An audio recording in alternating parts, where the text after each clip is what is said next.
Boa tarde, pessoal, tudo bem com vocês? Mais uma semana maravilhosa se iniciando, uma segunda-feira linda, e a gente vai começar essa nossa semana de hoje com a nossa aula, tá? Você vai ver que eu vou sumir aqui da sua tela e vai ficar aparecendo só mesmo o conteúdo que a gente vai trabalhar, porque eu acho que fica mais fácil para vocês visualizarem, porque às vezes o meu quadro, né, a letra falha um pouco, a caneta já não tá muito boa, então fica melhor dessa maneira, tá? E aí vocês me acompanhem aqui, tá bom? Vamos estudar? Então, pessoal, hoje nossa aula de ciências, a gente vai começar finalizando já o livro de ciências, né, desse bimestre, a parte de ciências, na página 376 e vamos até a 383. Parece que é coisa pra caramba, mas não é. Na página 376, nós vamos começar a ver o tempo de vida dos animais. A gente vai ver que, assim como nós seres humanos também temos um tempo de vida, a gente nasce, cresce, reproduz ou não, né? E morremos, os animais também têm esse processo e eles têm um tempo de vida. As fases da vida dos indivíduos têm características diferentes de acordo com a espécie. Nós, que somos seres humanos, nós passamos por algumas fases. Bebês, crianças, jovens, adultos, idosos.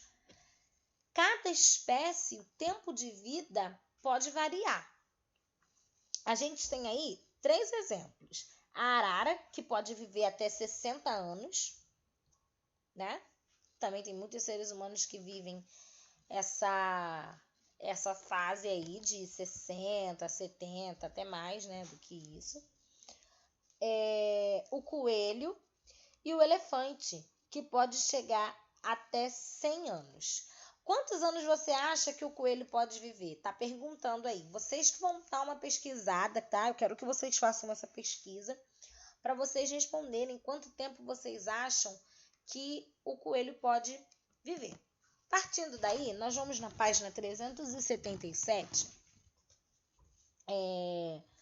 Vamos ver que, de uma forma geral, todos os animais que não têm a vida interrompida durante a juventude, ou seja, que não foi envenenado, não morreu às vezes, né, por alguma doença, alguma coisa assim, eles vivenciam a etapa da velhice.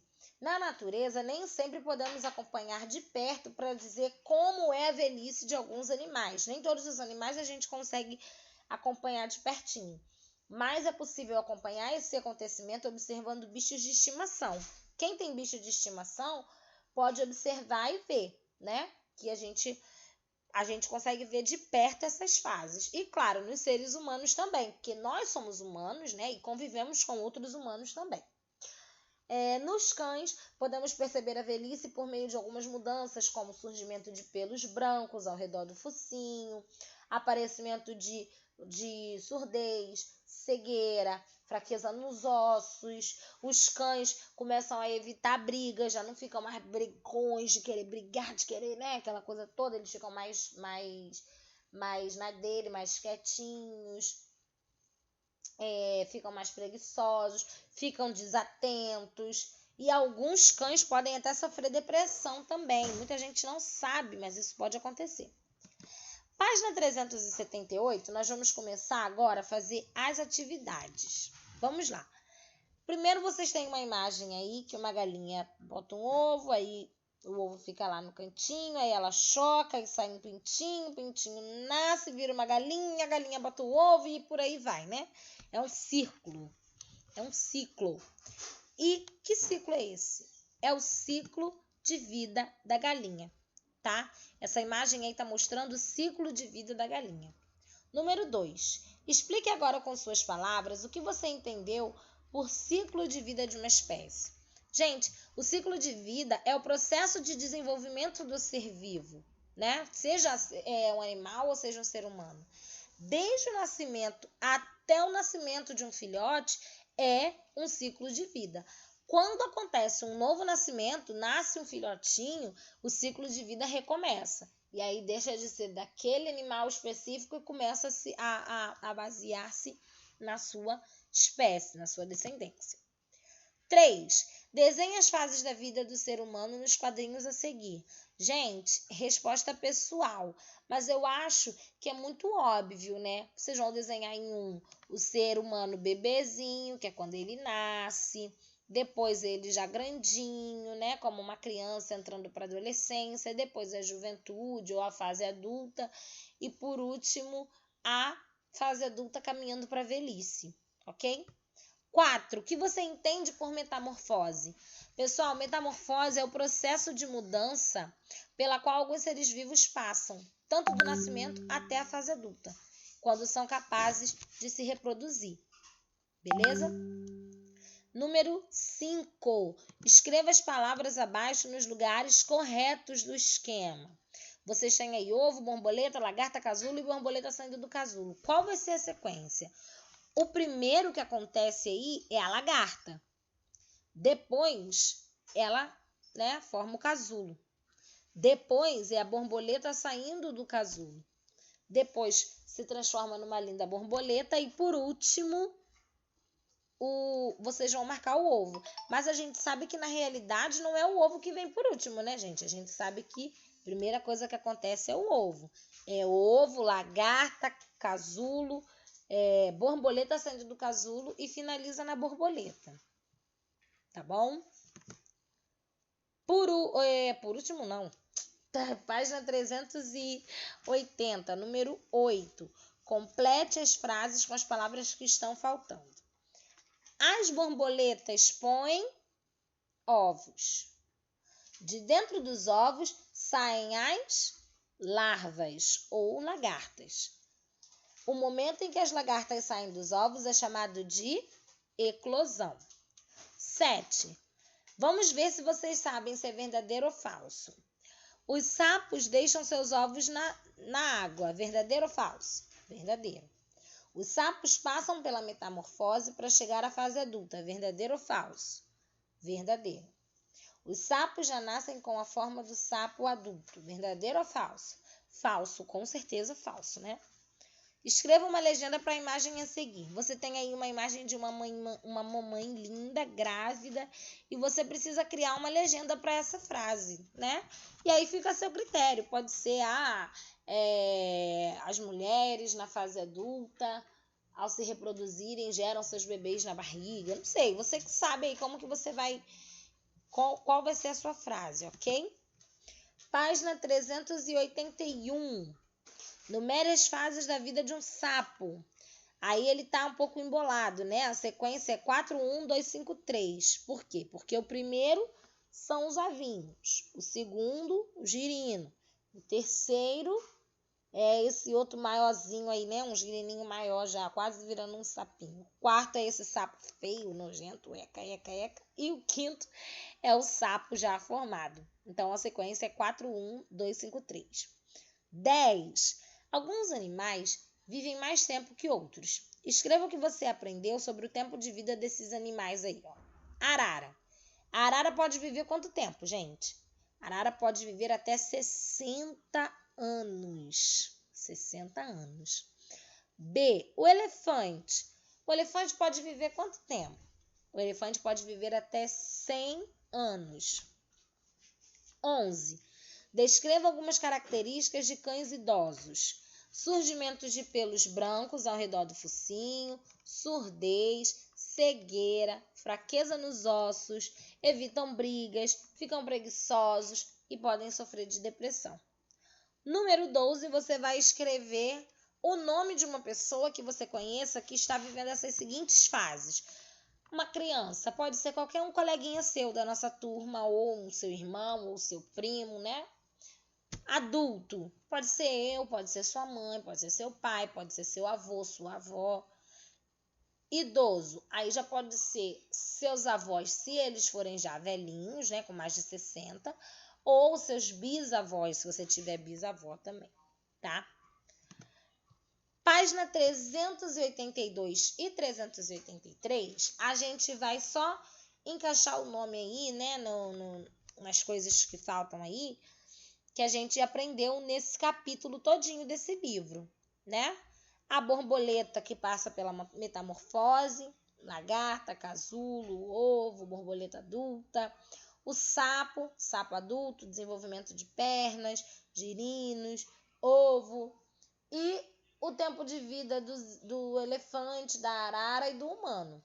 Do elefante é 100 anos, um elefante vive 100 anos. As araras, 60 anos. E os humanos vivem 80. Na verdade, às vezes podendo prolongar, né? Tem gente que vive 80, tem gente que chega nos 90. Eu conheço uma senhorinha que ela tem 95. Nossa, já viveu bastante. 95, bastante coisa. Então, é algo que varia muito, tá? Então, agora, o que você vai fazer? Você já completou, você já fez, fechou ciências. Dá uma pausa nesse vídeo. Vai beber uma água, vai ao banheiro, come alguma coisa, descansa, que a gente vai começar com geografia, mas assim, pouca coisa também, tá? Em geografia não é muito. Ciências parece que é muito porque a gente finalizou, então tinha muitas atividades, mas é bem tranquilinho. A gente vai fechar, a gente já fechou ciências, a gente vai agora começar geografia, mas a gente também não vai fazer muita coisa, só umas explicaçõezinhas mesmo, pra gente dar continuidade aos exercícios amanhã ao vivo no Zoom, tá ok? Então dá uma pausa nesse vídeo aqui e vai comer alguma coisa, beber alguma coisa pra gente poder continuar, que eu tô aqui te esperando, tá bom?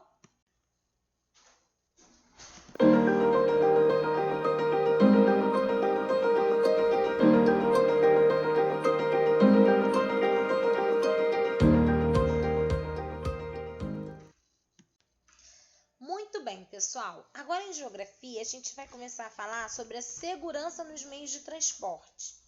A gente vai ver aí que alguns meios de transporte, eles exigem uma segurança maior, tá? Então, abre aí o seu livro, agora na página 290. Já falamos sobre as ruas, já falamos sobre o trânsito, sobre placas de trânsito.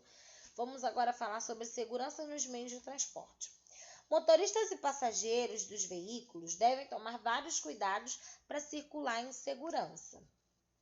Usar o cinto de segurança, respeitar o limite de velocidade, não utilizar telefone ao dirigir, são alguns desses cuidados. Tem muita gente que às vezes esquece, dá mole. Os pedestres devem sempre caminhar pelas calçadas, atravessar na faixa de segurança e seguir a orientação das placas de sinalização. Temos 3 perguntinhas aí para a gente pensar. Você observa essas atitudes de cuidado com a segurança no trânsito no dia a dia? Você vê as pessoas sendo prudentes no trânsito ou você vê as pessoas falando no telefone, com o braço para fora da janela? Hein? O que você vê? B. Como seus familiares se comportam como pedestres? Que tipo de pedestres eles são? São pedestres conscientes que atravessam na faixa, que andam na calçada, ou não estão nem aí, andam no meio da rua? Você que vai me dizer. E por último, letra C. Como você se comporta quando você se desloca pelas ruas? Você é atento ou você é desatento? Você tem cuidado? Você é prudente? Página 291, você tem aí um desafio muito legal para fazer. Nas cenas a seguir, vemos atitudes praticadas por pedestres e motoristas que colocam as pessoas em perigo. Circule cada uma dessas atitudes. Você vai ver aí que tem um caminhão com uma pessoa falando no telefone enquanto está dirigindo. Tem uma placa de proibido estacionar e um carro estacionado em frente. Tem gente atravessando fora da faixa. Tem carro na faixa. Tem sinal vermelho e carro andando rápido. Um monte de coisa. Você vai circular aí as cenas que você está olhando e está vendo que colocam as pessoas em perigo, ok? 2. Você já observou uma situação em que alguém tenha desrespeitado uma regra de trânsito? Conte abaixo. Se sim, conta aí pra gente saber o que aconteceu, ok? Página 292, a gente vai ver ainda, continuando aí, falando sobre preservação do transporte coletivo, sobre o meio ambiente. A queima da gasolina usada nos automóveis libera um gás que faz mal para a saúde humana. Respirar esse gás prejudica o coração, provoca náusea, dor de cabeça e doenças respiratórias. Porém, há formas de as pessoas poluírem menos o ar e causarem menos danos à própria saúde. Uma delas é usando o transporte coletivo, que é o caso do ônibus, é o caso do metrô, é o caso do trem, em vez de automóveis particulares. Um ônibus carrega muito mais gente que um carro, não é verdade? Contribuindo para que haja menos automóveis e poluição nas ruas. Já o trem e o metrô são movidos a energia elétrica, ou seja, não emitem gases poluentes. Claro que com essa situação do coronavírus que a gente está vivendo agora, a gente não tem como, a gente tem que ficar em casa ou então andar em transportes mais vazios, evitar ônibus cheio, evitar metrô cheio. Mas é uma ideia para preservar o meio ambiente, é uma sugestão legal, tá bom? Pessoal,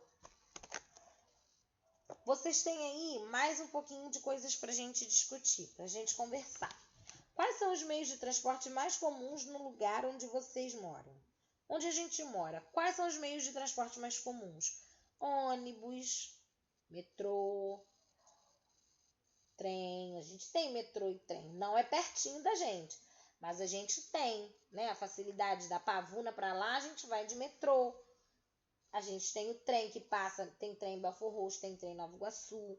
A gente tem o ônibus, a gente tem o carro. Vocês utilizam algum meio de transporte coletivo? Qual? Aí fica a seu critério, sua resposta. C. O uso do transporte coletivo faz com que o número de carros nas ruas aumente ou diminua? Por quê? O que vocês acham? Com certeza ele faz com que diminua, né? Porque mais pessoas utilizam o transporte coletivo, menos pessoas utilizam carro para se locomover. Página 293, para a gente finalizar. Houve um tempo em que os trens eram o principal meio de transporte de pessoas e mercadorias entre as principais cidades do Brasil. Com o passar do tempo, eles foram substituídos por caminhões, ônibus e carros. Hoje em dia, existem poucas linhas de trens para passageiros no Brasil. Esse meio de transporte tem sido um pouco mais utilizado para o transporte de grandes cargas. A gente tem uma linha do trem aí próxima, um pouco próxima, né, à escola. Então, a gente está acostumado a ver carro, a ver trem passando com muita frequência. Pessoal, finalizamos aí, tá bom? A única coisa de geografia que vocês vão fazer como atividade é a página 291. Não precisa fazer mais nada de geografia. A gente vai finalizar aqui. Amanhã nós temos um encontro ao vivo no Zoom, 3 horas da tarde, tá? Pra gente fazer as atividades de geografia da página 294 até a página 301. Então, se você quiser adiantar, você até pode, porque a gente já vai fazer amanhã, mas me espera, tá bom? Pra gente poder fazer junto. Da página 294 até 301, amanhã juntos, tá ok? E lembrando a vocês que na próxima sexta-feira nós temos a nossa festinha julina ao vivo no Zoom e eu quero todo mundo, até o papai, até a mamãe, todo mundo em casa, caracterizado, enfeitado, animado para nossa super festa, tá bom, gente? Um beijo, uma ótima semana para vocês e eu vejo vocês amanhã. Tchau, pessoal!